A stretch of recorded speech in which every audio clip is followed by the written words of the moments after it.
क्या आप दोस्त जानते हैं कि इन्वर्क्स कंपनी के विरोन 2 6 किलोवाट इन्वर्टर में ग्रिड फीडिंग कैसे ऑन की जाती है।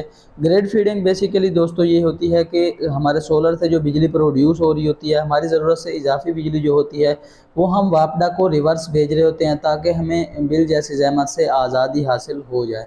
ग्रिड फीडिंग दोस्तों उस सूरत में ऑन की जाती है जब हमारी नेट मीटरिंग का प्रोसेस मुकम्मल हो जाता है, हमारा ग्रीन मीटर लग जाता है। राइट साइड पे एंटर का बटन होता है, आपने उसको फ्यू सेकंड दबा के रखना है तो आप सेटिंग में एंटर हो जाते हैं। यहाँ पर हमने जाना है 8 नंबर सेटिंग में।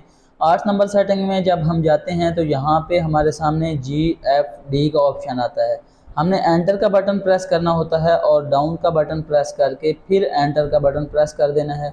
इससे हमारी ग्रिड फीडिंग जो है वो अनेबल हो जाती है और हमारी ज़रूरत से ज़्यादा जो बिजली होती है सोलर प्रोड्यूस कर रहा होता है वो वापडा को रिवर्स जाती है और रात को वही बिजली हम वापस लेके इस्तेमाल कर लेते हैं। मज़ीद इन्फॉर्मेटिव वीडियोज़ के लिए सब्सक्राइब कर